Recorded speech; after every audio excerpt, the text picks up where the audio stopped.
Welcome to Zir News 24's Daily News Roundup. Today is Saturday, the 28th of Saraton 1404 in the Hijri solar calendar, corresponding to July 19th, 2025 in the Gregorian calendar. I'm William Ashford, and here are the top national and international headlines from Zir News 24. Top headlines: UN High Commissioner visits Kabul. Afghanistan's Ministry of Refugees and Repatriation calls for more support from the UN to address refugee challenges. Green Party leader reacts to Afghan deportations from Germany, warning of symbolic policies and potential risks. 29 Palestinians killed in Gaza while seeking aid. Israeli forces targeted food distribution centers in Rafah. Car hits pedestrians in Los Angeles, injuring at least 20 people. National news details: UN High Commissioner visits Kabul for refugee discussions. Sheikh Khalima Rahman Fani, Deputy Minister for Finance and Administration at the Ministry of Refugees, met with Filippo Grandi, the UN High Commissioner for Refugees, who arrived in Kabul today. Fani emphasized that returnees urgently need shelter, education, and health care, in addition to emergency aid.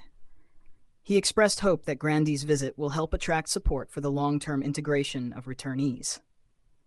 Grandi acknowledged the mass return of Afghan refugees from neighboring countries as a major challenge and stated that despite global financial crises, UNHCR will continue its assistance. He is expected to visit Herat as part of his trip to assess conditions on the ground. Green Party leader in Germany criticizes Afghan deportations. Felix Banasak, leader of Germany's Green Party, criticized the resumption of deportations to Afghanistan, calling them symbolic and potentially dangerous. He argued instead for enforcing legal consequences within Germany.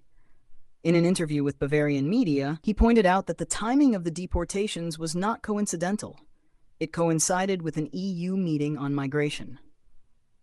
He questioned the security benefit of such actions, warning that returnees might be recruited by terrorist groups in Afghanistan and should instead be held in secure facilities in Germany.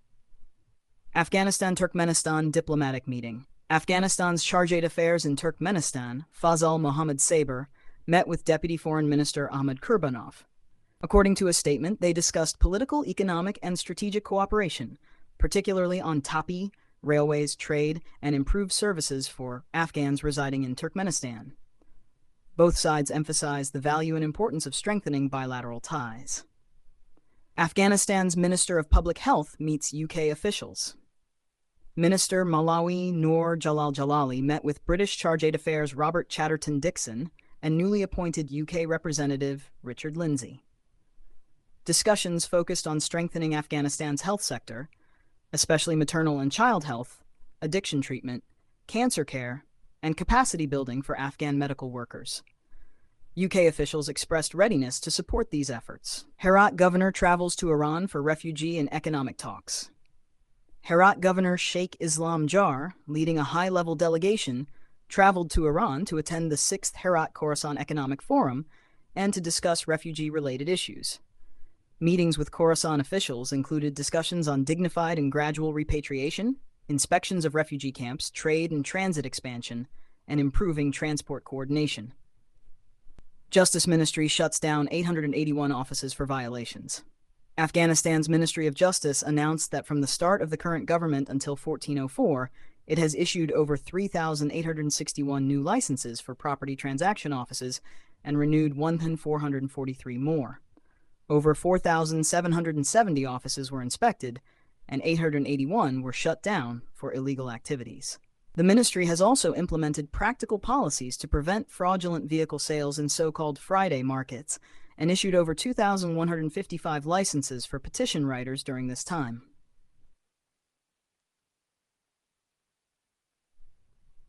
"29 Palestinians killed while seeking aid in Gaza." Israeli forces launched strikes on food distribution points in Rafah, Gaza, killing 29 Palestinians. Reports say over 900 people have been killed since May while attempting to receive humanitarian aid. Additional airstrikes this morning killed 18 more, including 6 in a tent shelter in the Daraj neighborhood. The World Food Program warns of famine, stating that 1 in 3 people in Gaza now face daily food shortages. Hamas's military wing spokesperson, Abu Ubaidah, said Israel rejected a full ceasefire proposal that included the release of all captives. He warned that Hamas will not accept partial agreements if negotiations collapse. German Chancellor Friedrich Merz, a strong supporter of Israel, criticized its actions and called for immediate humanitarian access and a peaceful ceasefire. Meanwhile, Israeli media reports suggest that Tel Aviv may send a high-level delegation to Qatar to revive talks once U.S. envoy Steve Witkoff arrives in Doha next week. Vehicle rams into crowd in Los Angeles, injuring 20 SAT. At least 20 people were injured when a vehicle struck a crowd in East Hollywood, Los Angeles. The incident occurred Saturday, and the injured were transported to nearby hospitals. The cause remains under investigation.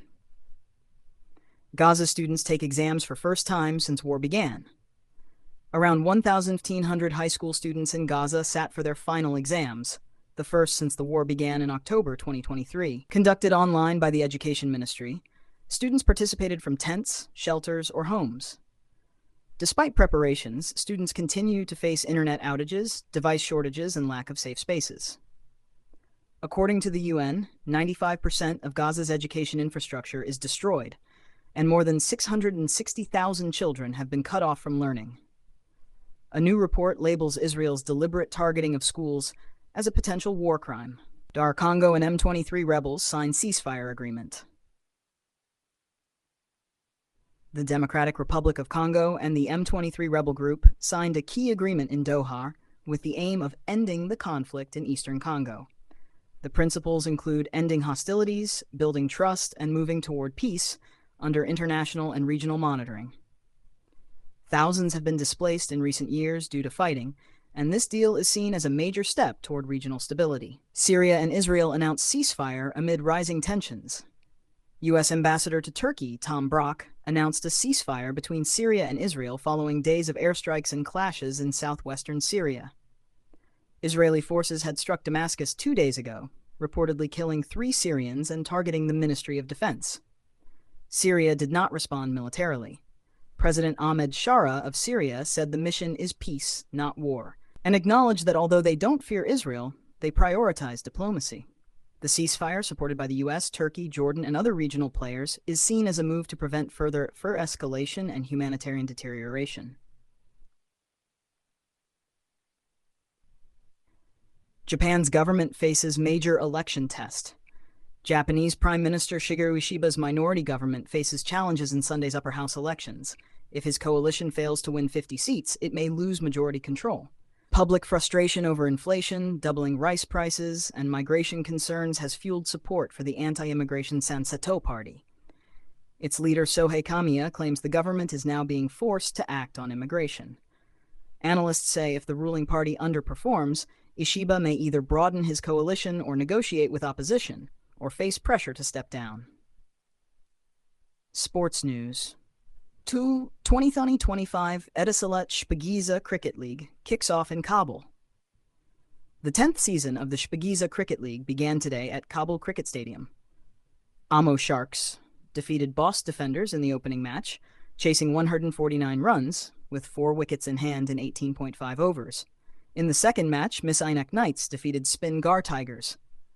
Volleyball champions in Maidan Wardak and Balk. In Maidan Wardak's Nurk district, Maidan champions won the volleyball finals, beating Spingar in straight sets. In Balk's Daladabad district, Majid Sadrabad won the local tournament, defeating Kaltak by 1-0. That's all for today's news bulletin. Follow Zir News 24 on Facebook, Instagram, X, TikTok, and YouTube for updates. Until tomorrow, stay informed and stay safe.